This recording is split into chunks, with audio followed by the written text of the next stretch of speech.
Afastamento no trabalho por Covid quase triplicou em um ano. Governo federal prepara PEC na tentativa de frear alta dos combustíveis. Corpo de Elza Soares é velado no Rio de Janeiro. Cantora Adele cancela a temporada de shows em Las Vegas por causa do coronavírus. Você confere a partir de agora no Jornal Toda Hora, segunda edição. Olá, boa tarde. Seja muito bem-vindo ao Jornal Toda Hora, segunda edição. Vamos juntos dar uma olhada nos destaques desta sexta-feira. Um estudo feito em Viana, no Espírito Santo, apontou que meia dose da vacina AstraZeneca é suficiente e pode ser aplicada como reforço. Um estudo indicou que meia dose da vacina da AstraZeneca Oxford contra a Covid-19 é efetiva e pode ser usada também como dose de reforço. A pesquisa mostrou que no esquema primário, quando são feitas as duas primeiras aplicações do imunizante, a meia dose teve efetividade semelhante à dose padrão para a prevenção de 70% de casos novos da doença. E não ocorreu nenhum óbito e nenhuma internação após a imunização completa. O projeto Viana Vacinada é coordenado pelo Hospital da Universidade Federal do Espírito Santo em parceria com a Fundação Oswaldo Cruz. O estudo mostrou ainda que a meia dose foi capaz de induzir a produção de anticorpos neutralizantes em 99,8% dos participantes, resultado semelhante ao alcançado no esquema com a dose padrão. Em participantes que não tiveram Covid e nem receberam nenhuma vacina antes, a produção de anticorpos foi maior do que das pessoas que tomaram uma dose padrão. Além disso, os eventos adversos observados foram mais leves. A duração dos efeitos colaterais foi menor no grupo que recebeu meia dose. No estudo, a vacinação com meia dose foi aplicada em mais de 20 mil participantes de 18 a 49 anos de idade. E uma boa notícia: a cidade de São Paulo vai começar neste sábado a vacinação infantil com a Coronavac. A capital recebeu do governo mais de 800 mil doses do imunizante. O público estimado da faixa etária de 6 a 11 anos na capital paulista é de cerca de 920 mil pessoas. O município já recebeu mais de 801.500 doses do governo estadual. As vacinas devem ser encaminhadas aos 205 postos de vacinação. Para crianças de 5 anos e imunossuprimidos, devem ser ministradas exclusivamente doses da Pfizer. A equipe técnica da Anvisa não tinha informações suficientes para garantir a efetividade e segurança da Coronavac para esse público específico e não autorizou o uso do imunizante. O secretário municipal da Saúde, Edson Aparecido, afirmou que a liberação do imunizante Coronavac vai permitir avançar mais rapidamente com a vacinação infantil na cidade de São Paulo. O Ministério da Saúde manifestou interesse por doses da Coronavac para vacinação de crianças e, de acordo com o Instituto Butantan, pode ser firmado ainda hoje. Dimas Covas declarou que dos 15 milhões de doses disponíveis, 4 milhões já foram entregues para o estado de São Paulo e outros 4 milhões devem ser enviados nos próximos dias. Os 7 milhões de doses restantes devem ser reservados para o Ministério da Saúde. Segundo o diretor, o Butantan possui capacidade para a produção de mais doses caso seja manifestado interesse pelo governo federal ou por estados. O afastamento do trabalho por Covid quase que triplicou em um ano. Só em 2021, cerca de 99 mil benefícios foram concedidos, com licença de mais de 15 dias. O número de afastamentos do trabalho por causa da Covid-19 aumentou muito de janeiro a dezembro de 2021. Foram concedidos 98.787 benefícios por incapacidade por causa de infecção por coronavírus. Em 2020, foram 37.045 entre abril e dezembro. A Covid-19 passou a ser o principal motivo de afastamento dos profissionais no trabalho desde o primeiro trimestre do ano passado. Os dados são de um levantamento do Ministério do Trabalho e Previdência. Os casos representam somente aqueles afastamentos por mais de 15 dias. Uma pesquisa feita pelo Hospital das Clínicas de São Paulo revelou que cerca de 60% dos pacientes que tiveram a doença apresentaram algum tipo de sequela Entre os casos analisados, foram relatadas alterações pulmonares importantes, sintomas cardiológicos e emocionais ou cognitivos, como perda de memória, insônia, concentração prejudicada, ansiedade e depressão. O governo federal prepara uma PEC na tentativa de frear a alta nos preços dos combustíveis. O texto vai ser enviado ao Congresso na volta do recesso, que é em fevereiro. A preocupação com a alta do preço dos combustíveis faz o governo federal preparar uma proposta na tentativa de frear os aumentos. Por meio da PEC, o governo ganharia o direito de reduzir temporariamente impostos federais, tanto do diesel quanto da gasolina. A decisão foi tomada a partir da avaliação que, neste ano, o preço internacional do petróleo pode ter altas consideráveis, atingindo $100 o barril. O texto deve definir um limite no valor do preço do barril do petróleo, que, se atingido, dispararia um gatilho para a redução tributária. Mas a legislação determina que a diminuição de impostos precisa ter compensação que substitua a perda de receita. Em 2021, o governo arrecadou cerca de R$60 bilhões em impostos federais. A proposta ainda pode incluir a criação de um fundo de estabilização para os combustíveis, custeado por arrecadação de royalties. O texto vai ser enviado ao Congresso na volta do recesso em fevereiro. O corpo de Elza Soares, que faleceu na tarde de ontem no Rio de Janeiro aos 91 anos de causas naturais, está sendo velado no Teatro Municipal do Rio. A cerimônia já foi fechada para familiares e amigos. Agora o local está aberto ao público até às 14h. Elza Soares iniciou a carreira artística na década de 1950, quando se apresentou num programa comandado por Ari Barroso. Mas o primeiro contrato foi assinado somente em 1960. Em 1999, ela foi considerada a voz brasileira do milênio pela BBC de Londres. Em 60 anos de carreira, Elza Soares gravou mais de 30 discos. Em 2015, ela lançou um álbum, A Mulher do Fim do Mundo, considerado um renascimento da carreira dela e que acabou eleito um dos maiores destaques daquele ano, até mesmo pela imprensa mundial. Foi com esse disco que a artista garantiu o seu primeiro e único Grammy Latino, ao vencer o prêmio de melhor álbum de música popular brasileira. Em 1999, a cantora sofreu uma queda durante um show e foi obrigada a se submeter a cirurgias na coluna. Desde então, ela passou a se locomover de cadeiras de rodas e se apresentar sentadas nos shows. Elza Soares morreu no mesmo dia que o ex-marido, Mané Garrincha, 39 anos depois. Hoje completamos um mês de verão e várias cidades já registraram recordes de temperaturas. A previsão é de que o calor intenso continue durante esse final de semana em grande parte do país. Por conta do ar quente e úmido que circula pelo Brasil, tem previsão de chuva forte em diversas regiões, principalmente no sul e no sudeste. Em Porto Alegre, a temperatura poderá chegar hoje a 36 graus. No fim de semana, a temperatura deve aumentar um pouquinho mais, e os termômetros poderão registrar um calorão de até 38 graus. Em Brasília, a máxima prevista para hoje é de 31 graus, com sol durante todo o dia e pancadas de chuva no final da tarde. No final de semana, a temperatura se mantém com máxima também de 31.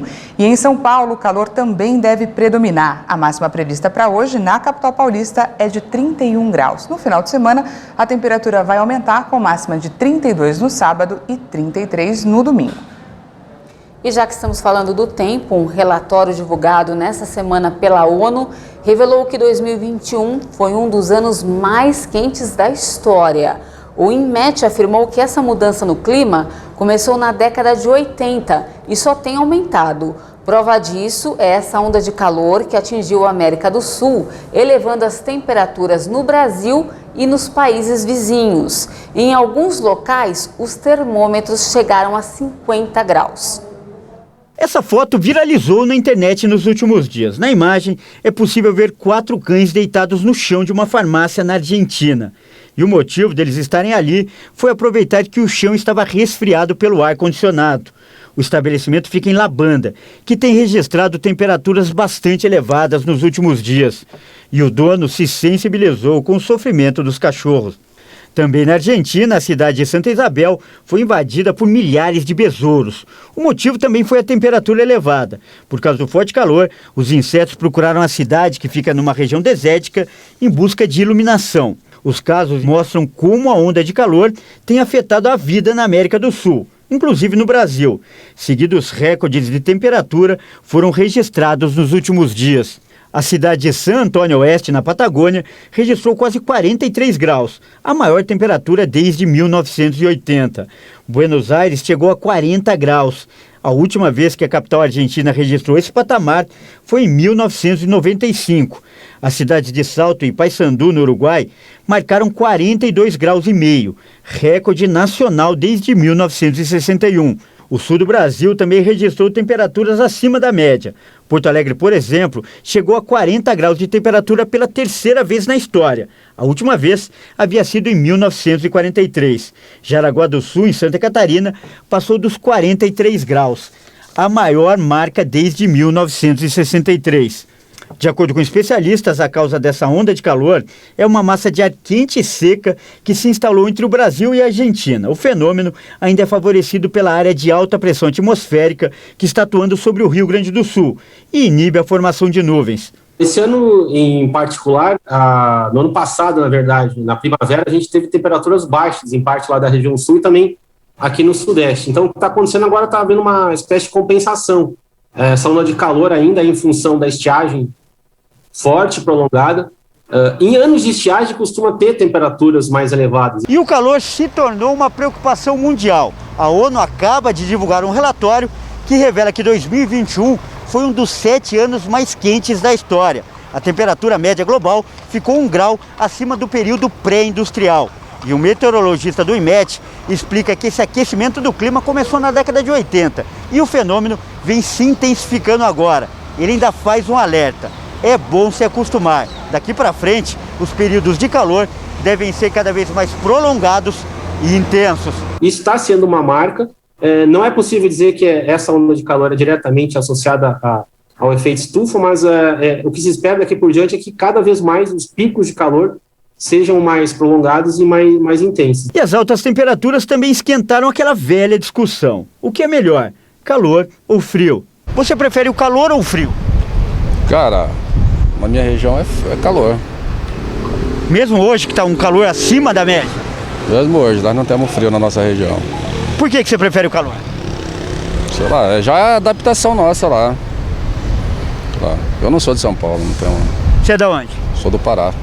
Do Pará. Então já está acostumado com o calor? Já estamos acostumados com o calor. Um calor como esse, que as pessoas acabam ficando desanimadas, reclamam muito, para você é normal? Não, isso aqui tá frio. Você prefere o calor ou o frio? Frio. Por quê? Porque eu passo menos mal, porque no calor eu fico doente. Num tempo como esse, então, para você é difícil? Sim. Qual que é a grande dificuldade? Eu ficar doente porque sobe muito pólen, muito pó da rua. Você prefere o calor ou o frio? Frio. Por quê?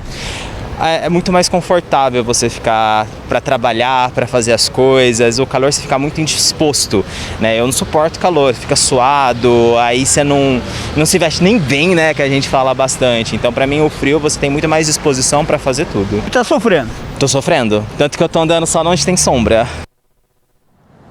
E você vai ver a seguir que a cantora Adele precisou cancelar a agenda de shows em Las Vegas por casos de coronavírus na equipe. E ainda, projeto em Dourados ajuda no tratamento de dependentes químicos. Em instantes, até já!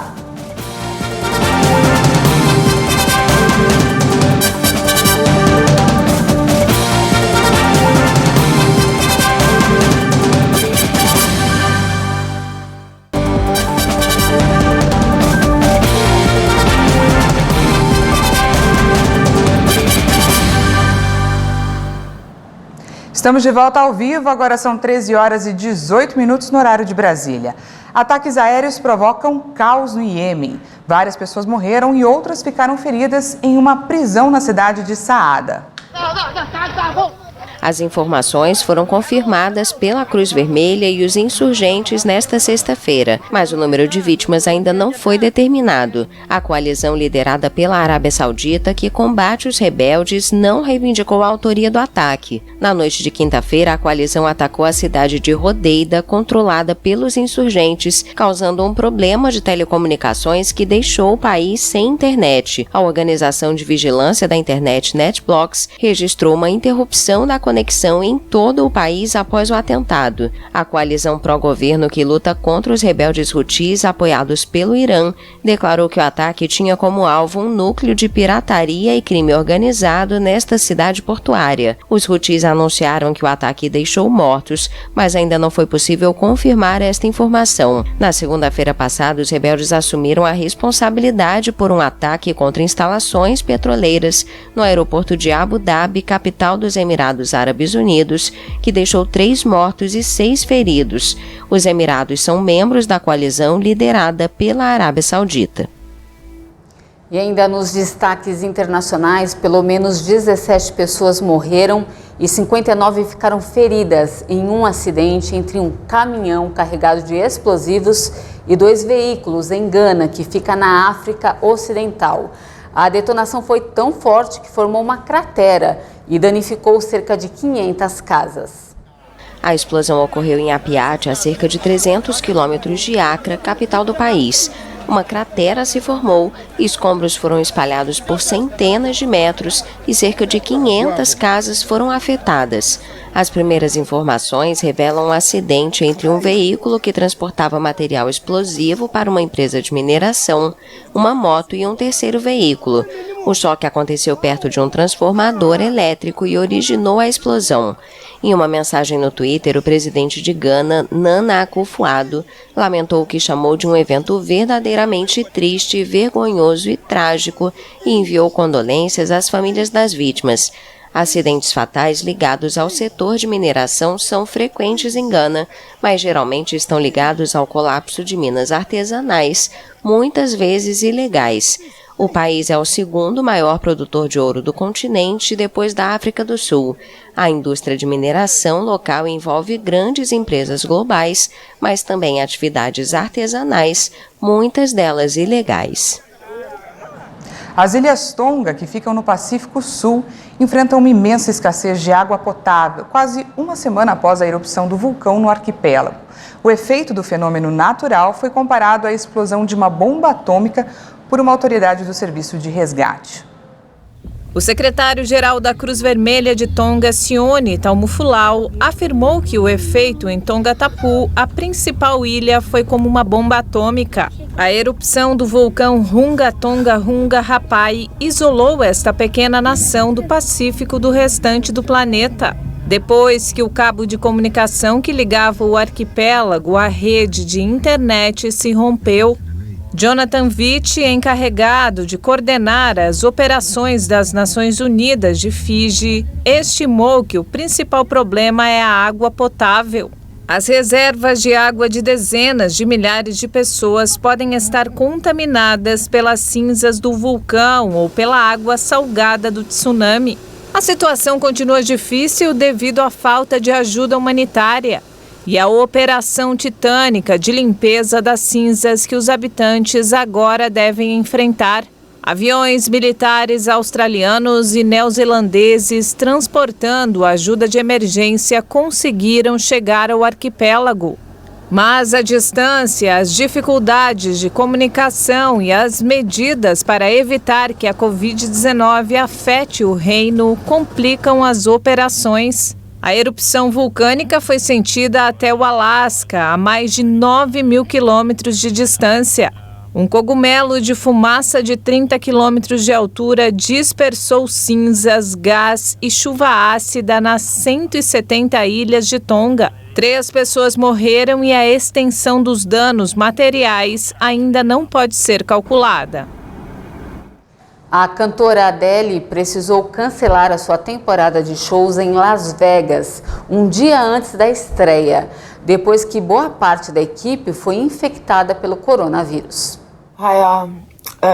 Bastante emocionada, a cantora britânica Adele postou um vídeo chorando em suas redes sociais, avisando que não faria mais uma série de apresentações nos Estados Unidos. No Instagram, a musa disse: "Sinto muito, mas meu show não está pronto. Tentamos tudo o que pudemos para montá-lo a tempo e para que fosse bom o suficiente, mas estamos destruídos por atrasos nas entregas e pela Covid."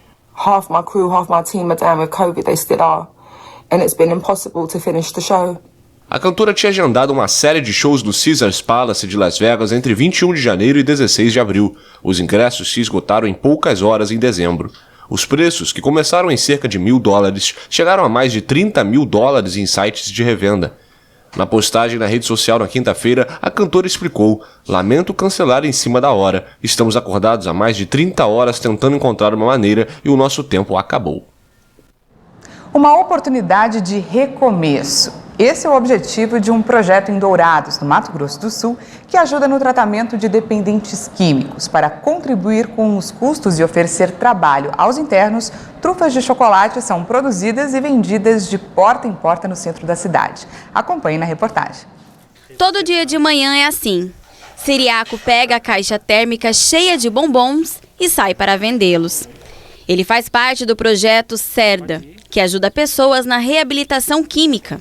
O dinheiro da venda dos doces é revertido nas necessidades do projeto e vira fonte de renda aos internos. Eu vim de uma família que a minha mãe teve problema com droga, meu pai teve problema com droga, aí eu entrei no mundo do vício e eu já estava bem perdido mesmo, cheguei a pesar 45 quilos e muito sofrimento, né? E aí eu ouvi falar do projeto CERDA. Aí eu falei assim, não, eu estou cansado dessa vida e vou procurar ajuda, né? Porque ninguém consegue sair sozinho. Quem tem problema do vício precisa de uma ajuda. E aí eu fui no projeto CERDA, fiquei sabendo do trabalho, cheguei lá em 99, estava no início do trabalho e ali Deus mudou a minha vida, mudou a minha história. Rubenita é a idealizadora do projeto CERDA. Todos os dias, 200 bombons são produzidos na casa, que atende hoje 50 homens e 2 casais. Todos em busca de recuperação do vício. Aqui, a rotina é de muito trabalho e oração. Os internos ajudam nas tarefas e, inclusive, na construção e melhorias do espaço. Quem não passou, quem não sabe, não entende, né? E nós que já passamos, nós entendemos cada um deles. As aflições que eles passam, a agonia, no sofrimento, as humilhações, né? São muitas. Eles cada um pega a sua caixinha, né? E aí a gente ora e leva ele lá no centro. Aí eles vão nas portas dos comércios, ali na rodoviária, na van. Eles vão e as pessoas vão comprando para ajudar. Muita gente, tem muitas pessoas que têm o desejo de ajudar, né? Anderson também é um dependente químico em reabilitação e trabalha na venda dos bombons. Ele conta que o projeto mudou a vida dele. Eu tinha assim uma família, né? Aí perdi minha mãe, né? Aí acabei me afundando mais nas drogas ainda. Aí acabei sendo assim bem dizer expulso de casa, né? Em conta disso, né? Porque família nenhuma aceita, né? Precisei de ajuda e fiquei sabendo desse projeto, o projeto CERDA. Aí essa pastora maravilhosa, uma serva de Deus, abriu as portas para mim, né? Me acolheu. Graças a Deus estou aqui. O projeto CERDA não recebe ajuda financeira de nenhum órgão público. Por isso, aqueles interessados em ajudar podem entrar em contato nos telefones 99915-6999 ou no 98483-2805. Deu água na boca. E olha, essa edição fica por aqui. Muito obrigada pela sua companhia. A gente volta a se encontrar amanhã na edição da 8h30. Eu e a Dani Paris esperamos você. E não esqueça que daqui a pouquinho tem mais informações com a Juliana Dariva. Uma boa tarde para você e até mais. Até mais.